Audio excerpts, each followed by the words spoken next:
తీసుకురావాలనుకుంటున్నారు కాబట్టి అసలు మీరు వన్ డే సీఎం అయితే ఏం చేయాలనుకుంటారు? So, one day CM is, I mean, it's fictional, though it is fictional. హ్మ్.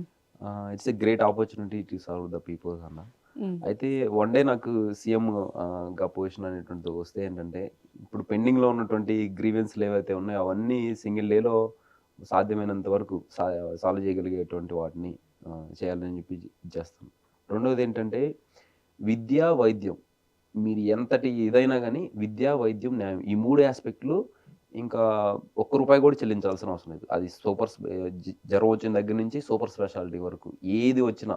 హ్మ్. సో, అది జస్ట్ సిటిజన్ ఆఫ్ ఇండియా అయ్యుంటే చాలు. హ్మ్. సో, అది ఆంధ్రప్రదేశ్ సిటిజను లేకపోతే ఏ స్టేట్‌కి సీఎం అయితే ఆ స్టేట్. హ్మ్. సో, అయ్యుంటే చాలు. విద్య వైద్యం అనేటువంటిది హ్మ్. చిన్న జ్వరం వచ్చిన దగ్గర నుంచి సూపర్ స్పెషాలిటీ హార్ట్ ట్రాన్స్‌ప్లాంటేషన్ కావచ్చు, లివర్ ట్రాన్స్‌ప్లాంటేషన్ వరకు కూడా ఏదున్నా స్టేటు భరిస్తది. సో, దానికోసంగా చేయాలని చెప్పి ఇనిషియేటివ్స్, బిల్స్ పాస్ చేసి దాన్ని చేసేసే విధంగా చేయగలుగుతా. ఒకటి. హ్మ్. రెండోది విద్య. ఎల్‌కేజీ నుంచి మీరు ఏది చదవాలనుకున్నా పీజీ, పీహెచ్‌డీ, పోస్ట్ డాక్టరేట్ ఏది చేయాలన్నా గానీ స్టేటు సపోర్ట్. హ్మ్. సో, మొత్తం. దాని తర్వాత మూడో యాస్పెక్ట్ ఏంటంటే న్యాయం. హ్మ్. సో, న్యాయం అనేటువంటిది సో, ఎక్కడ గూడా పోలీసు ఈ సిస్టమ్‌లో ఎక్కడ గూడా న్యాయం కోసంగా ఎవరు గూడా ఇబ్బంది పడకుండా సో, ఆ న్యాయం కోసంగా ఏవైతే ఖర్చులు ఏవైతే ఉంటాయో ఈ judiciary justice is very costly అండి in India. Exactly. Yeah! So, hmm. అటువంటి వాటికి కూడా the state will be the responsible one. So, మీరు అడ్వకేట్స్ వాళ్ళు వీళ్ళు ఇవన్నీ గూడా చేయాలి. ఈ 3 విద్య, వైద్యం, న్యాయం. హ్మ్. ఈ 3 అనేటువంటివి ఫ్రీగా ఇచ్చేస్తానండి. ఓకే. సో, అంటే మళ్ళీ దాంట్లో మీరింత, అంత ఇటువంటివి ఏమొద్దు. హై క్లాసా, లో క్లాసా ఈవెన్ హై క్లాస్ ఆల్సో వాళ్ళకి కూడా ఇప్పుడు ఒక 50 లాక్స్ పెట్టి లివర్ ట్రాన్స్‌ప్లాంటేషన్ వాళ్ళు చేసుకుంటే వాళ్ళకి కూడా సాధ్యం కాదు కొంతమందికి. అవును. సో, విద్య, వైద్యం ఈ 3 ఫ్రీ చేసేస్తాను. సో, నేను గనక ఒక సింగిల్ డే సీఎం అయితే. So, hmm. ఇక్కడి నుంచి ఇంకా ఎవరొచ్చినా చేంజ్ చేయకూడదు దాన్ని అన్నట్టు. Great so, it is decision. Fictional and hmm. It comes with its own cost and benefits. But hmm. You asked me fictional I also told that similar. Yeah! Okay. మంచి ఆన్సరే వచ్చింది మీ దగ్గర నుంచి. ఇప్పుడు రూరల్ ఏరియాస్ ఉంటాయి కదా! వాటి development ఇప్పుడు మీరు మీ విలేజే తీసుకుంటే అక్కడున్న మిడిల్ క్లాస్ పీపుల్ వాళ్ళు చదవాలని ఉంటది. కానీ అంత ఖర్చు పెట్టలేక చదవలేరు. వాటి డెవలప్‌మెంట్ కోసం ఎటువంటి యాక్షన్ తీసుకుంటారు? అండ్ ఇప్పుడు నాకు తెలిసి మీ విలేజ్ నుంచి కూడా మిమ్మల్ని చూసిన తర్వాత చాలామంది మీ యాహ్! ఈ వేలో రావాలి అని అనుకుంటూ ఉంటారు. అవును. అట్లా ఇన్‌స్పైర్ అయ్యారండి చాలామంది. హ్మ్. సో, ఫార్చునేట్‌లీ మా విలేజ్ ఏంటంటే కొద్దిగా ప్రోగ్రెసివ్ ఉండేటువంటి విలేజ్ అనమాట. హ్మ్. సో, మా మా విలేజ్ నుంచి టీచర్సు, కానిస్టేబుల్స్, సబ్ ఇన్స్‌పెక్టర్స్ ఇలా ఉన్నటువంటి ఎడ్యుకేషన్ నుంచి అండ్ పబ్లిక్ ఎంప్లాయ్‌మెంట్, సాఫ్ట్‌వేర్‌లో కూడా ఉన్నటువంటి యూఎస్ ఎళ్ళినటువంటి వాళ్ళు కూడా ఉన్నారు. అయితే మా విలేజ్ కోసంగా స్పెసిఫికల్‌గా నేను చేసేదేంటంటే సో, విలేజ్‌లో యూనిటీ లేదండి first. Hmm. So, on various lines they are separated. Okay. So, first వాళ్ళకి ఆ యూనిటీని వచ్చేదానికి నేను కృషి చేస్తాను ఒకటి. When you are unitedly demanding one thing from the government then obviously ఆ విలేజ్ అనేటువంటి దాన్ని ప్రయారిటైజ్ చేస్తుంది గవర్నమెంట్ ఆల్సో. ఒకటి. తర్వాత మా విలేజ్‌లో సివరేజ్ సిస్టమ్ అనేటువంటిది లేదండి. Sewerage system, drainages and all ఆ సివరేజ్ సిస్టమ్. అండ్ మంచినీటి సౌకర్యం కూడా కొరత ఉంది మా విలేజ్‌కి. హ్మ్. సో, సమ్మర్‌లో వాటిలో కావచ్చు, పక్క విలేజెస్ నుంచి వాటర్ తీసుకొచ్చి ఇది చేసేటువంటి విధానం. తర్వాత water purifiers, private water purifiers వాటిని కొనుక్కొని చేసుకోవాల్సిన ఇది ఉంది. హ్మ్. తర్వాత ఇంకొకటేంటంటే మా విలేజ్‌లో ఎడ్యుకేషన్ అనేటువంటిది స్కూల్స్ అనేటువంటివి ఉన్నాయి. కానీ హ్మ్. వాటిని ఇంకా క్వాలిటీని ఇంప్రూవ్ చేయాల్సి ఉంటది. ఇన్ టర్మ్స్ ఆఫ్ ఇన్‌ఫ్రాస్ట్రక్చర్ అంటారు. సో, వాటిని ఇంప్రూవ్ చేసేదానికి. అండ్ దాంతో పాటుగా మా స్కూల్‌కి మా విలేజ్‌లో లైబ్రరీ అనేటువంటిది లేదు. ఓకే. సో, లైబ్రరీని తీసుకొచ్చేదానికి నేను ప్రయత్నం చేస్తాను. అంటే నా ఓన్ ఫండ్స్ అయినా నేను ఇనిషియేటివ్ స్పాన్సర్ చేసి చేస్తాను. Because the library is the one that have changed my entire course of life. హ్మ్. సో, దాని తర్వాత మా విలేజ్‌కి బ్యాంక్ అనేటువంటి ఫెసిలిటీ లేదు. మా పక్క విలేజెస్ అన్నిటికి ఉంది బ్యాంక్ ఫెసిలిటీ. సో, హ్మ్. దాన్ని తీసుకురావడానికి నేను ట్రై చేస్తాను. ఓకే. అండ్ మా విలేజెస్‌లో ఈ కమ్యూనిటీ హెల్త్ సెంటర్ అనేటువంటిది డెడికేటెడ్‌గా మా విలేజ్ ఒక్కదానికి లేదు. హ్మ్. సో, దాన్ని తీసుకురావడానికి నేను ట్రై చేస్తాను. And with my limited capacity అంట. సో ఇలా వీటన్నిటిని నేను మా విలేజ్కి తీసుకురావడానికి నేను ప్రయత్నం చేస్తాను. అండ్ ఇంకోటి ఏంటంటే మా విలేజ్కి మంచి బీచ్ ఉందండి. ఓకే. సో దాన్ని మంచి టూరిస్ట్ ప్లేస్గా డెవలప్ చేయొచ్చు. మా పక్క విలేజ్ పాకలు అనేటువంటిది ఉంది. ఈవెన్ దో ఇప్పుడు కూడా నేను కొన్నిసార్లు వెళ్తే ఖచ్చితంగా పాకల బీచ్కి అనేటువంటిది వెళ్తాను. ఓకే. సో అలా మా పాకల బీచ్ అనేటువంటి దాన్ని కూడా నేను ఇంప్రూవ్ చేయించి దానికి ఇచ్చేస్తాను. అండ్ మా విలేజ్లో గవర్నమెంట్ హాస్టల్ ఫెసిలిటీ లేదండి పిల్లలకి. సో కొంతమంది దూరం నుంచి వస్తూ ఉంటారు.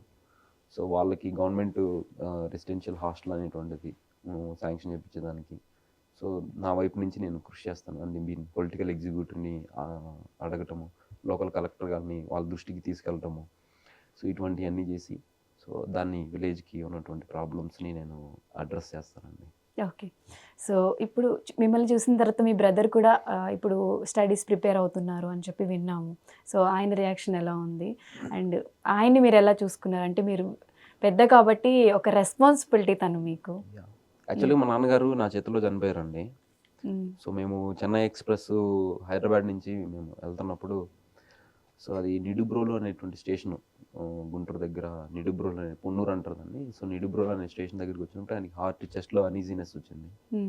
సో అప్పుడు ఆయన ఇంకా నేను ఇంకా 10 minutesలో చనిపోతాను. స్టేషన్లో దిగాం మేము సో లోకల్ హాస్పిటల్కి వెళ్ళడం కోసం. అప్పుడు ఆయన చెప్పినటువంటి ఇదేంటంటే ఇంకా నా చేతుల్లోనే ఆయన సో నేను ఇంకో 10 minutesలో చచ్చిపోతాను, నాకు అర్థమవుతుంది నా పరిస్థితి. So I'm so severely affected. So నువ్వు ఏదైనా చేస్తావు లైఫ్లో, నీ మీద అయితే నాకు ఆ కాన్ఫిడెన్స్ ఉంది. చిన్నవాడు చేయలేడు అట్లా, వాడు తులిపోడు, కాస్త జాగ్రత్త, వాడిని బాగా చూసుకో, నాయనమ్మని బాగా చూసుకో అని చెప్పి ఆయన చెప్పడం జరిగింది.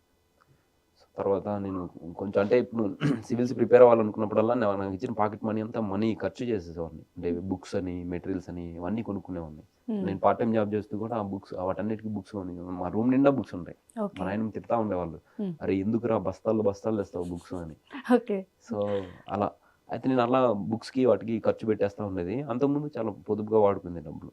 అప్పుడు దాన్ని కూడా మా నాన్న చెప్పారు, నువ్వు ఈ మధ్య డబ్బులు కూడా ఎక్కువ ఖర్చు పెడుతున్నావు, రూపాయి విలువ తెలుసుకో అని చెప్పి. ఈ 3 విషయాలు నాకు మా నాన్నగారు చెప్పడం జరిగింది. సో అలా అందుకని మా తమ్ముని నేను చాలా జాగ్రత్తగా చూసుకుంటాను. యాక్చువల్గా ఆయనకి నాకంటే తెలివితేటలు ఎక్కువ. సో 10th కానీ 7th కానీ వీటన్నిటిలో ఆయనకి నాకంటే మార్కులు ఎక్కువ. అండ్ ఈజీగా అండర్స్టాండ్ చేసుకుంటాడు, చదువుతాడు. కానీ ఓన్లీ థింగ్ దట్ మేక్స్ నాకు ఆయనకి డిఫరెన్స్ ఏంటంటే నేను ఎక్కువ కష్టపడి పని చేస్తా, చదువుతాను అనమాట. 10 hours 12 hours అని కూర్చొని చదువుతా. ఆయనకి అంత ఓపిక ఉండదు. సో ఆఫ్టర్ ఇవన్నీ చూసిన తర్వాత దీంట్లో పబ్లిక్ సర్వీస్లో ఉన్న కెరీర్, ఆ రెస్పెక్ట్ ఎస్పెషల్లీ, సో అది చూసిన తర్వాత ఆయనకి ఇంట్రెస్ట్ అనేటువంటిది వచ్చింది. So now he's also preparing for civils. So ఆయన గైడ్ చేస్తున్నాను నేను. సో నెక్స్ట్ ఇయర్ ఇస్తారు అటెంప్ట్. ఓకే. సో ఐఏఎస్ కాకుండా ఐపీఎస్ఏ మీరు ఎందుకు చూస్ చేసుకున్నారు? అండ్ దీని పోస్టింగ్స్ గురించి మీరు ఏమైనా చెప్పగలరా? సో బేసికల్లీ మీకు ముందు చెప్పాను. సో ఎంబీబీఎస్ చేయాలనుకున్నా, దాని తర్వాత ఆల్టర్నేటివ్ కెరీర్ ఏంటంటే సివిల్ సర్వీస్. ఐఏఎస్ అయితే మనం ఖచ్చితంగా ఎక్కువ మంది డాక్టర్స్ వాళ్ళందరూ డిస్టిక్లో పని చేయించగలుగుతామని. కానీ యూనిఫామ్ సర్వీస్లో I think it is the twist with కాకి యూనిఫామ్. ఐ థింక్ నేను స్కూల్ డేస్లో ఉన్నప్పుడు మాకు ఎన్టీ ప్రసాద్ గారు అని ఉండేవారు. సో ఆయన ఎన్సీసీలో మమ్మల్ని ఎన్రోల్ చేయించారు. అట్లా స్కూల్ డేస్లో ఎన్సీసీ ఏ సర్టిఫికేట్లో జాయిన్ అవ్వడం జరిగింది. అక్కడి నుంచి నాకు యూనిఫామ్ ఎక్స్పోజర్ అనేటువంటిది ఉంది. తర్వాత ఇంకా కాలేజ్ డేస్లో ఉన్నప్పుడు ఎన్సీసీ బి సర్టిఫికేట్. దాని తర్వాత ఇన్సిడెంటల్లీ కానిస్టేబుల్ జాబ్లోకి జాయిన్ అవ్వాల్సి రావటం, పోలీస్ డిపార్ట్మెంట్లో 5 years పనిచేయటం, ఇలాంటివి జరిగాయి. సో నేను ఐఏఎస్ని ప్రిఫరెన్స్గా పెట్టాను. IAS and second preference IPS పెట్టాను.